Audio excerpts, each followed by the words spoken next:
तरफ रुक करने से पहले बात करेंगे जगदलपुर से बड़ी खबर की, जहां जगदलपुर जिले में नाइट कर्फ्यू की घोषणा की गई है। जिले में लगातार मिल रहे हैं कोरोना के मामले।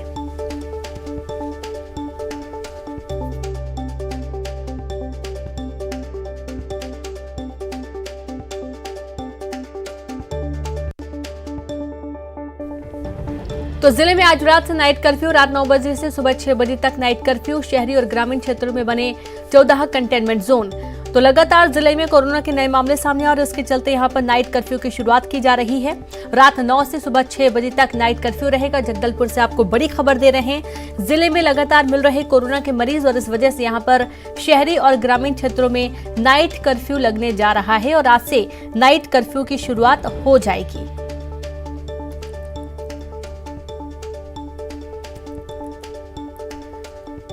तो बड़ी खबर आपको दे रहे हैं जगदलपुर से, जहां कोरोना के बढ़ते मामलों के चलते अब नाइट कर्फ्यू लगने जा रहा है। रात 9 बजे से सुबह 6 बजे तक वक्त निर्धारित किया गया है जब नाइट कर्फ्यू रहेगा। और आपको बता दें कि शहरी और ग्रामीण क्षेत्रों में लगातार कोरोना के नए मामले सामने आ रहे हैं और इसके चलते भी नाइट कर्फ्यू जरूरी है। यानी कि 9 बजे के बाद यदि आप घर से बाहर निकलते हैं, तो यदि बिना किसी कारण के, बिना किसी जरूरी काम के आप बाहर निकलते हैं, तो जाहिर सी बात है कि उचित कार्रवाई भी की जा सकती है। क्योंकि नाइट कर्फ्यू जो लगाया गया है वो इसलिए लगाया गया है ताकि रात में देर तक बाहर कोई ना घूमे, रात में लोग एक दूसरे के संपर्क में ना आए, और इसकी वजह से भी नाइट कर्फ्यू लगाया गया है। तो जिले में लगातार मिल रहे कोरोना की वजह से नाइट कर्फ्यू की शुरुआत आज से होने जा रही है।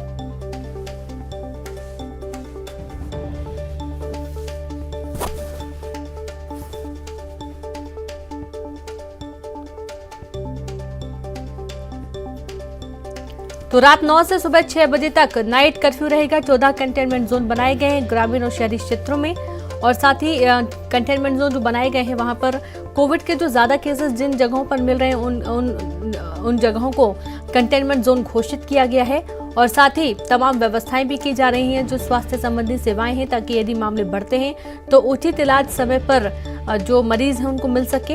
हालांकि जिस तरीके से केसेस सामने आ रहे हैं उसके बाद ये बहुत महत्वपूर्ण हो जाता है कि पूरे शहर में, पूरे जगदलपुर में पाबंदी लगना जरूरी है। और जैसे ही जैसे कोरोना के जो मामले हैं वो बढ़ेंगे, वैसे ही वैसे अब एहतियात बरतनी शुरू कर दी है सरकार ने। अब लोगों में कड़ाई से पालन करने की अपील की जा रही है, और जो लोग जो कोविड गाइडलाइंस उनको फॉलो नहीं कर रहे हैं उनके खिलाफ भी कार्रवाई की बात कही जा रही है।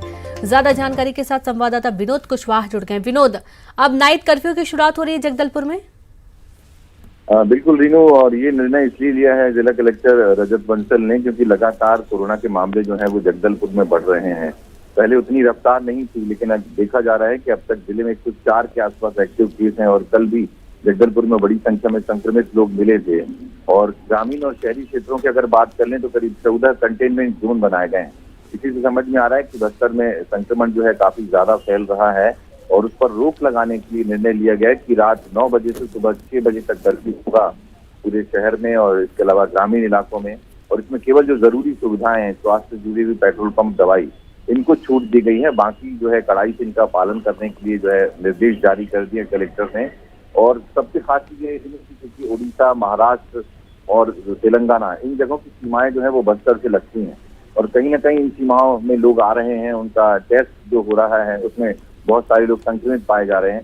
ये तमाम आंकड़ों को ध्यान में रखते हुए जिला प्रशासन ने निर्णय लिया, और आज से ये कर्फ्यू जो है पूरे बस्तर जिले में लागू रहेगा। जी, शुक्रिया आपका विनोद जानकारी के लिए। तो इस तरीके से नाइट कर्फ्यू की अब शुरुआत होने जा रही है और कड़ाई से पालन किए जाने के निर्देश दिए गए हैं।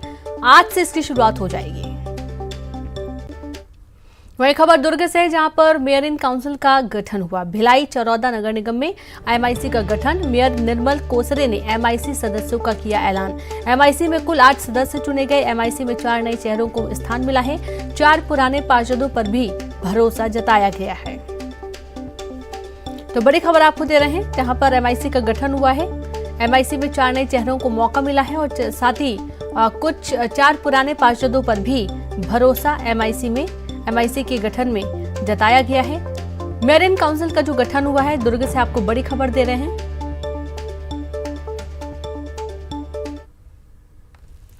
तो वहीं भोपाल में गरीब ठेले वाले एक महिला प्रोफेसर का गुस्सा इस कदर फुटा कि शिक्षिका ने गरीब के ठेले पर रखे उसके सारे फल सड़क पर फेंक दिए। दरअसल महिला प्रोफेसर की गाड़ी उनके घर के बाहर खड़ी थी। ठेले वाला फल बेचते हुए वहां से निकल रहा था, तभी ठेला उनकी गाड़ी से थोड़ा सा टच कर गया और गाड़ी में हल्की डेंट हो गई। फिर क्या था, महिला प्रोफेसर इतनी नाराज हुई कि उन्होंने आओ देखा न ताओ ठेले वाले को कोसते हुए उसके ठेले पर रखे फलों को सड़क पर फेंकना शुरू कर दिया।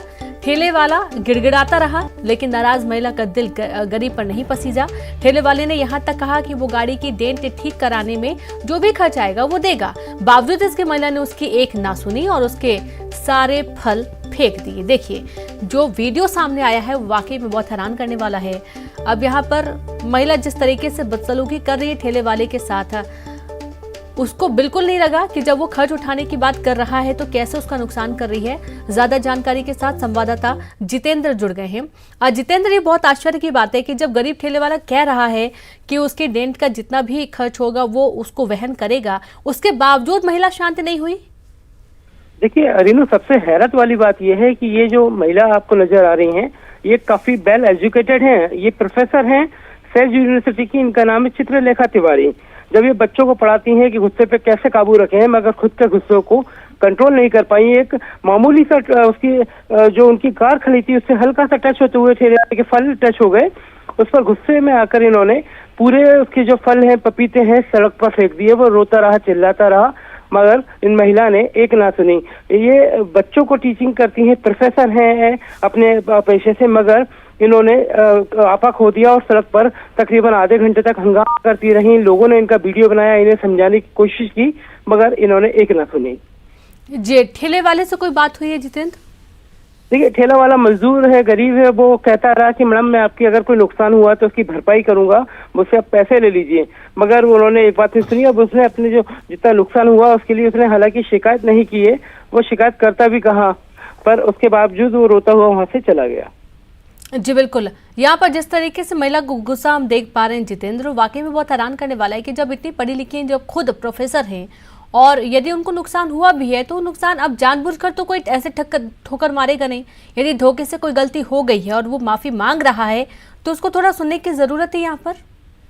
रीनू, देखिए, पहली बात तो आप वीडियो में देख सकते हैं कि जो गाड़ी है सड़क पर खड़ी है। उनके घर के सामने काफी पार्किंग स्पेस है, उसके बावजूद उन्होंने गाड़ी को सड़क पे लाई और ठेले से कैसे टच हो गई है उनकी गलती है या किस तरह से ये हुआ, उसके बावजूद पर इन्हें थोड़ा सा गुस्से पर काबू रखना था। मगर इन्होंने पूरा गुस्सा दिखाते हुए पूरे फल एक के बाद एक सड़क पर फेंकती रही, चिल्लाती रही और उसे अब शब्द भी कहती नहीं। ठेले वाला माफी मांगता रहा, गिड़गिड़ाता रहा कि मैडम उसकी मजदूरी के मेहनत के फल है, उसे मत फेंकिए, मगर उन्होंने उसकी एक ना सुनी। आसपास के लोगों ने उन्हें रोकने की कोशिश नहीं की? जो लोग वहां पर वीडियो बना रहे थे, क्या उन लोगों ने कोशिश नहीं की महिला को समझाने की? बिल्कुल, दूसरा वीडियो अगर आप देख रहे हैं जिसमें महिला क्लोज में नजर आ रही है, कार के पास खड़ी है, उसमें लोगों ने उन्हें घेर लिया। लोगों ने समझाया कि आपने ये गलत किया, इसके पैसे दीजिए, हर्जाना दीजिए। बावजूद उसके उन्होंने नहीं मानी और उसे वहां से धक्का देके भगा दिया। शुक्रिया आपका जानकारी के लिए जितेंद्र। तो इस तरीके से अमानवीयता सामने आई महिला की और महिला ने काफी गुस्सा जताया, गुस्सा दिखाया, उसके फल फेंक दिए रास्ते पर, उसका काफी नुकसान किया और उसके बाद ठेला वाला चुपचाप वहां से निकल गया। प्रदेश के गृह मंत्री नरोत्तम मिश्रा ने कोरोना के मामलों पर जानकारी देते हुए कहा कि प्रदेश में पिछले 24 घंटे में 2857 कोरोना के केस आए हैं, जिससे एक्टिव मरीजों की संख्या 11,000 के करीब पहुंच गई है। तो वहीं नरोत्तम मिश्रा ने संघ को लेकर दिग्विजय सिंह के ट्वीट पर कहा कि कांग्रेस देश के लिए दीमक की तरह है और दिग्विजय कांग्रेस के लिए दीमक की तरह है। देश के लिए दीमक की तरह है और कांग्रेस के लिए दिग्विजय सिंह दीमक की तरह। वो कह नहीं पाते हैं कि कांग्रेस को ही दीमक की तरह खा गए हैं। वो पूरे प्रदेश के अंदर देख रहे होंगे कैसी जर्जर स्थिति कांग्रेस की है। लड़खड़ाती हुई कांग्रेस चल रही है, डगमगाती हुई कांग्रेस चल रही है। अब आपको दिग्विजय सिंह का वो बयान सुनाते हैं जिसमें उन्होंने संघ को दीमक बताया था। लड़ रहे हैं जो ऊपर नहीं दिखता, लेकिन नीचे जिस तरह से दीमक लगती है किसी घर में या किसी वस्तु में, उस तरह से काम करता है। मैं जब ये कहूंगा तो सबसे ज्यादा गालियां मैं खाऊंगा, क्योंकि आरएसएस से की मैंने तुलना दीमक के साथ कर दी। तो वहीं केंद्रीय जांच एजेंसी ईडी का नया मुख्यालय बनकर तैयार हो गया है और ये मुख्यालय नई दिल्ली के सबसे पॉश इलाके में से एक लुटियन जोन में बना है। जानकारी के मुताबिक 14 जनवरी को प्रधानमंत्री नरेंद्र मोदी ईडी के नए मुख्यालय का उद्घाटन कर सकते हैं। और बता दें कि ईडी के दिल्ली दफ्तर में 3 दफ्तर है, लेकिन अब ये तीनों ही दफ्तर एक ही बिल्डिंग में काम करेंगे। जनवरी को ईडी के नए मुख्यालय का शुभारंभ होना है और इस वक्त मैं इस बिल्डिंग के ठीक अंदर में हूँ। आपको दिखाना चाहेंगे, काफ़ी खूबसूरत सी बिल्डिंग बनी है। ये बिल्डिंग जो है जनपथ मार्ग और होटल ताजमान सिंह जो है उसके ठीक सामने विद्युत भवन के अंदर बनी है और ये काफ़ी बड़े स्पेस में यह बना है। यहाँ पर अगर देखा जाए, इस पूरे बिल्डिंग को देखा जाए, बहुत ही खूबसूरत तरीके से बनाया गया है। आधुनिक उपकरण लगाए गए हैं। इसके साथ साथ इस भवन में जो कहा जा सकता है 4 लॉकअप भी हैं जिसमें कि कैदियों को रखा जा सकता है। और जिस तरह से देखा जाए तो अभी ईडी का जो मौजूदा जो हेडक्वार्टर है वो खान मार्केट में स्थित लोकनायक भवन में स्थित है, लेकिन वहाँ पर उस बिल्डिंग में कई तरह की दिक्कतें आ रही थी। लिहाजा इस बात को ध्यान में रखते हुए नए बिल्डिंग के लिए 3 साल पहले बातचीत की गई थी। उसके बाद मसौदा पास हुआ रेवेन्यू मंत्रालय से, उसके बाद वो उसको पास किया गया और उसके बाद नए बिल्डिंग का निर्माण प्रारंभ हो गया। लेकिन 2 साल के दौरान जो कोरोना काल के अंतर्गत काफ़ी दिक्कतों का सामना करना पड़ रहा था, क्योंकि जिस तरह से कोविड गाइडलाइंस के चलते ज़्यादा काम नहीं हो पा रहा था। लेकिन अब ये बिल्डिंग बनकर तैयार है और जैसा कि हमारे सूत्र बताते हैं कि खुद प्रधानमंत्री नरेंद्र मोदी आ सकते हैं इस बिल्डिंग के उद्घाटन करने के लिए। तो देखना लाजमी होगा किस तरह से यहाँ पर ईडी का मुख्यालय बनेगा और यहाँ की जो सुरक्षा व्यवस्था वो काफ़ी चाक चौबंद होगी।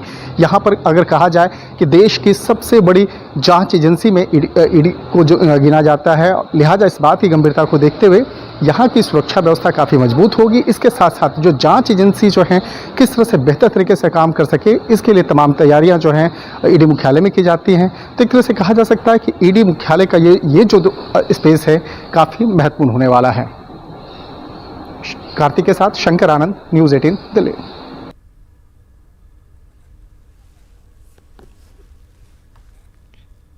और वक्त एक ब्रेक का है, हम जल्द लौटेंगे।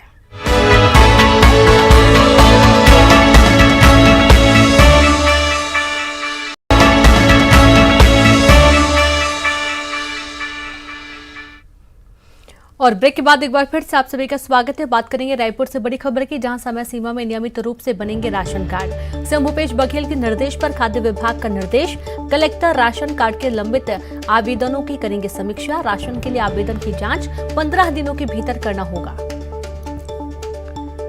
तो भूपेश बघेल के निर्देश पर खाद्य विभाग का निर्देश, जहां कलेक्टर राशन कार्ड के लंबित मामलों की करेंगे समीक्षा। आपको बता दें कि आवेदन की जांच 15 दिनों के भीतर करनी होगी।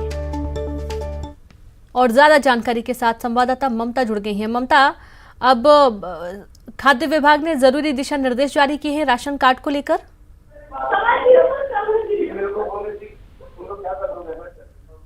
ममता, आप मुझे सुन पा रही हैं? नियमित राशन कार्ड बनाने की बात कही जा रही है अब।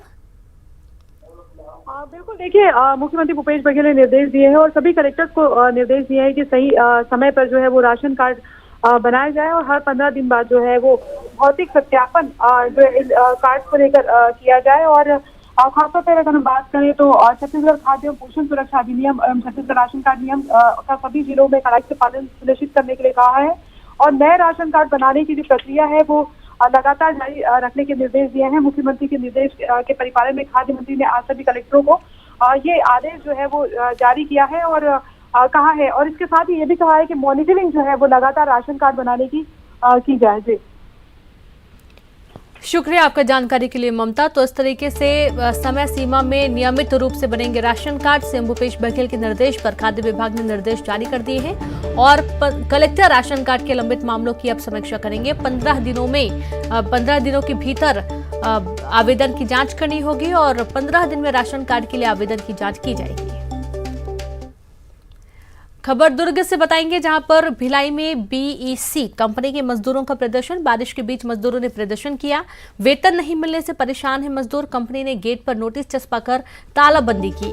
करीब 400 कर्मियों को नहीं मिला भुगतान और इसके चलते मजदूरों ने गेट के बाहर प्रदर्शन किया। इनका ये कहना है कि इनका जो भुगतान नहीं मिला है, पहली बात तो ये कि इनका भुगतान दिया जाना चाहिए। दूसरी बात, अचानक से जो तालाबंदी की गई है, अब वो इतनी बड़ी संख्या में है, वो ऐसे टाइम पर कहाँ जाएंगे रोजगार के लिए, कंपनी के गेट पर नोटिस चस्पा कर दिया गया और यहाँ पर तालाबंदी कर दी गई। इसके बाद जो मजदूर है वो काफी आक्रोशित भी हैं, परेशान भी हैं। भिलाई में बीईसी कंपनी के मजदूरों का प्रदर्शन देखने को मिल रहा है, जहां पर कंपनी के बाहर गेट पर चस्पा कर दिया गया है, तालाबंदी का नोटिस चस्पा कर दिया गया है, जिसके बाद मजदूर काफी परेशान हैं। तो मजदूरों ने प्रदर्शन किया। मजदूरों की कुछ प्रमुख मांगे हैं। सबसे पहले तो उनका जो भुगतान पेंडिंग पड़ा हुआ है उनका वेतन दिया जाना चाहिए, और दूसरी बात यह कि कंपनी को पहले से ही बता के रखना चाहिए कि तालाबंदी की जाएगी या कंपनी बंद की जाएगी, ताकि वे पहले से अपना दूसरा रोजगार खोज सके। अचानक से जानकारी मिलती है कि अब तालाबंदी कर दी गई कंपनी में, उसके बाद जो मजदूर है वो परेशान है। ज्यादा जानकारी के साथ संवाददाता मिथिलेश जुड़ गए हैं। मिथिलेश, बारिश हो रही है, बारिश के बीच में मजदूरों को देखा जा रहा है कि कंपनी के बाहर प्रदर्शन कर रहे हैं, पूरा मामला क्या है?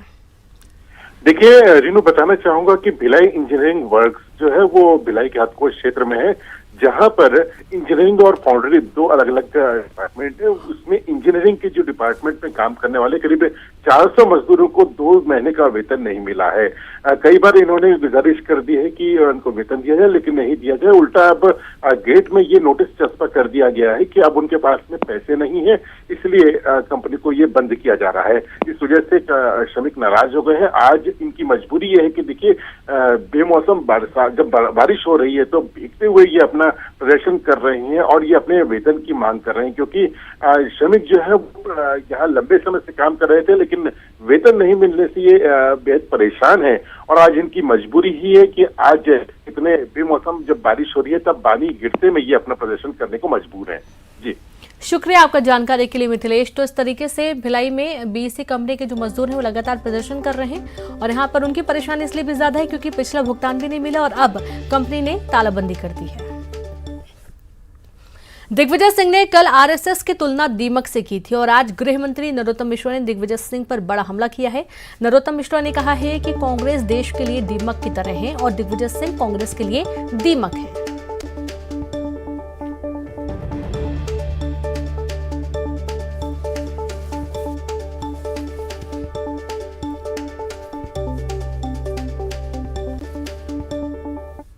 कांग्रेस देश के लिए दीमक की तरह है और कांग्रेस के लिए दिग्विजय सिंह दीमक की तरह। वो कह नहीं पाते हैं कि कांग्रेस कोई दीमक की तरह खा गए हैं। वो पूरे प्रदेश के अंदर देख रहे होंगे कैसी जर्जर स्थिति कांग्रेस की है। लड़खड़ाती हुई कांग्रेस चल रही है, डगमगाती हुई कांग्रेस चल रही है। अब आपको दिग्विजय सिंह का वो बयान सुनाते हैं जिसमें उन्होंने संघ को दीमक बताया था, सुनिए। संगठन से लड़ रहे हैं जो ऊपर नहीं दिखता, लेकिन नीचे जिस तरह से दीमक लगती है किसी घर में या किसी वस्तु में, उस तरह से काम करता है। मैं जब ये कहूंगा तो सबसे ज्यादा गालियां मैं खाऊंगा, क्योंकि आरएसएस से मैंने तुलना दीमक के साथ कर दी।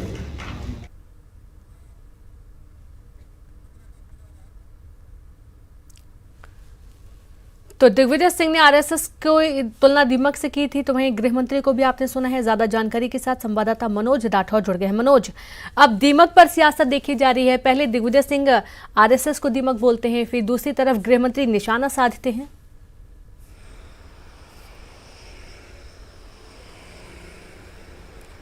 रेनू, बिल्कुल जब इस तरीके के बयान आते तो बीजेपी की तरफ से जरूर पलटवार किया जाता है। तमाम बयान बीजेपी की तरफ से निकल के आते। गृह मंत्री के अलावा चिकित्सा शिक्षा मंत्री विश्वास सारंग ने भी दिग्विजय सिंह को लेकर अपना बयान दिया है, क्योंकि दीमक की तुलना दिग्विजय सिंह ने अपने एक बयान के दौरान संघ से की थी, और यही कारण है कि अब संघ को दीमक बताने को लेकर अब मध्य प्रदेश में सियासत गर्म हो गई है। और गृह मंत्री ने पलटवार करते हुए कांग्रेस के लिए दिग्विजय सिंह को दीमक बता दिया और बताया कि किस तरीके से मध्य प्रदेश में कांग्रेस की स्थिति लड़खड़ाती है, किस तरीके से कांग्रेस मध्य प्रदेश में काम कर रही है, सबको पता है। हालांकि जब दिग्विजय सिंह के इस तरीके के बयान आते हैं तो वो चर्चा में भी रहते हैं। ट्वीट के जरिए वो संघ पर हमेशा निशाना साधते हुए नजर आते हैं। तो इस तरीके के बयान में चर्चा में जरूर रहते हैं, लेकिन बीजेपी जरूर इसका जवाब देती है, और इसी का जवाब जो है आज जो गृह मंत्री हैं उन्होंने यहाँ पर दिया। इसके अलावा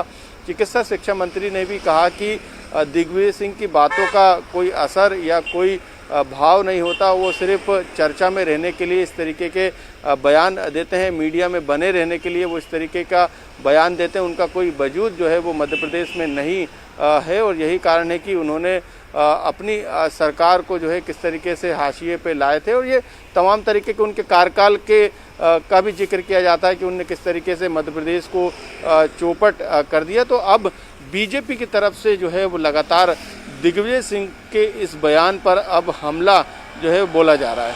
रेनू जी बिल्कुल, साथ ही हमारे साथ यहाँ पर कांग्रेस से अजय सिंह यादव जी भी जुड़ गए, उनसे बातचीत करेंगे। अजय सिंह जी, जिस तरीके से बयान पहले दिग्विजय सिंह देते हैं, हालांकि दिग्विजय सिंह काफ़ी कम बोलते हैं, लेकिन जब वो कई बार ऐसे विवादित बयान दे देते हैं कि उनके ऊपर खुद निशाना साधने लगते हैं सब।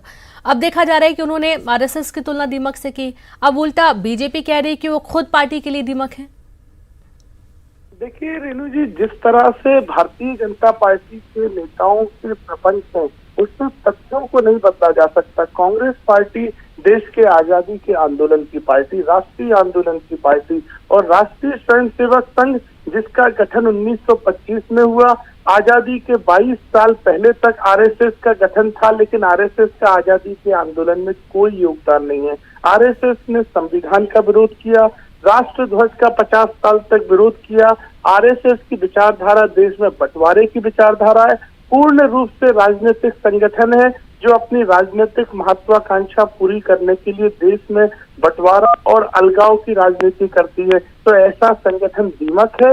ऐसे संगठन के द्वारा बनी हुई सरकार देश के संसाधनों को बेच रही है, लोगों की नौकरियां नष्ट कर रही है, आम आदमी का बजट नष्ट कर रही है। इसलिए दिग्विजय सिंह जी ने जो बात कही वो पूरी तरह सच है। नरोत्तम मिश्रा जी की बौखलाहट है, क्योंकि इनके पास ना तो कोई राष्ट्रवादी आंदोलन का नेता रहा है, ना स्वतंत्रता सेनानी रहा है। ये फर्जी राष्ट्रवादी लोग हैं, इसलिए कांग्रेस पार्टी के प्रति प्रपंच फैलाते हैं, झूठ फैलाते हैं। राष्ट्रवाद की बात सर करते हैं हमेशा, और हमेशा आजादी की बात करते हैं। मानते हैं कि अच्छा खासा किरदार रहा है, बहुत बड़ी सहभागिता रही है, लेकिन आप ये भी तो देखिए कि इतने सालों बाद किरदार बदलते भी तो हैं। हमारे साथ रजनीश अग्रवाल जी भी जुड़ गए हैं, आप बीजेपी से हैं। रजनीश जी, ये दीमक पर सियासत आके इन दिनों टिकी हुई है। एक तरफ आरएसएस की तुलना दीमक से करते हैं दिग्विजय सिंह, और दूसरी तरफ गृह मंत्री कह रहे हैं कि वो खुद एक दीमक है। किस तरीके का पहला रिएक्शन आपका इस पर? जो गृह मंत्री आदरणीय नरोत्तम मिश्रा जी ने कहा है कि कांग्रेस देश के लिए दीमक है और कांग्रेस के लिए दिग्विजय सिंह जी दीमक हैं, ये कांग्रेसी भी ऑफ रिकॉर्ड ऑफलाइन बात स्वीकार कर लेंगे। क्योंकि जिस तरह से कांग्रेस ने लगातार भ्रष्टाचार और देश को लूटने का, संसाधनों से खिलवाड़ करने का, लोगों को लड़ाने का काम किया इन 70 सालों में, गांधीवाद के नाम पर केवल गांधी की विचारधारा को त्यागने का काम किया और ये एक खानदान की चापलूसी में लगे रहे, वो किसी से छिपा हुआ नहीं है। और श्रीमान दिग्विजय सिंह जी की हाल ये है कि कांग्रेस उनकी सभा कराने से भी डरती है। अगर इतनी हिम्मत है तो कराए उत्तर प्रदेश में सभा, 5 राज्यों के चुनाव में सभाएं दिग्विजय सिंह जी, और इन्हीं विचारों के साथ सभाएं कराएं जो विचार वो यदा कदा यहाँ वहां व्यक्त करते रहते। जनता उनको मैंडेट दे देगी, जनता उनको समझा देगी। भारतीय जनता पार्टी की सरकार चाहे मध्य प्रदेश में हो शिवराज जी के नेतृत्व में या केंद्र में मोदी जी के नेतृत्व में, लगातार विकास के काम कर रही है, नए कीर्तिमान गढ़ रही है। विषम परिस्थितियों में, प्रतिकूल परिस्थितियों में भी धैर्य रखकर विजन के साथ में आगे बढ़ने का काम कर रही है, सब साथ लेकर आगे चलने का काम कर रही है। और सिद्ध दिखाया, जनता ने आशीर्वाद दिया, जनता के भरोसे के साथ में आगे बढ़ने का काम कर रही है। लेकिन ये केवल लड़ाने का काम, लोगों को तमाम प्रकार के प्रपंच फैलाने का काम करते रहते हैं। आजादी की लड़ाई का उल्लेख करते हो जी, आजादी की लड़ाई का ही उल्लेख किया जा रहा है बार बार। लड़ाई लड़ी 1857 में, आजादी की पहली लड़ाई। कांग्रेस पैदा भी नहीं हुई थी अंग्रेजों की कोख से जब आजादी की पहली लड़ाई लड़ी गई थी। सैकड़ों करोड़ों लोगों की कुर्बानियां हुई हैं स्वतंत्रता के आंदोलन में। एक नहीं, कई लोग गए जिनका कांग्रेस से दूर दूर दूर तक का कोई वास्ता नहीं था। इसलिए ये अब इस 21वीं शताब्दी में ये प्रपंच रचना बंद करिए, भरमाना बंद करिए। बिल्कुल, बात यही है कि वक्त के साथ साथ जो किरदार हैं वो भी बदलते रहते हैं, जो नेता हैं वो भी बदलते रहते हैं। और आजादी की लड़ाई के वक्त में जो सोच, जो विचार उस वक्त था, वो विचार इस वक्त भी है कि नहीं, वो भी देखना बहुत ही महत्वपूर्ण होता है। अजय जी और रजनीश जी, बहुत शुक्रिया आपको हमसे जुड़ने के लिए, तमाम बातचीत करने के लिए, अपने विचार साझा करने के लिए। तो एक तरफ दीमक को लेकर जिस तरीके से राजनीति इस वक्त देखी जा रही है मध्य प्रदेश में, दिग्विजय सिंह कह रहे हैं कि आरएसएस की तुलना दीमक से से कर रहे हैं, तो दूसरी तरफ बीजेपी ने भी निशाना साधा। गृह मंत्री का कहना है कि वे खुद पार्टी के लिए दीमक है और कांग्रेस खुद देश के लिए दीमक है। हालांकि जो पर्टिकुलर एक पार्टी या किसी व्यक्ति को लेकर जो ऐसी परिभाषा दी जाती है, जो उदाहरण दिए जाते हैं, वो किसी भी तरीके से समाज के लिए भी सही नहीं है।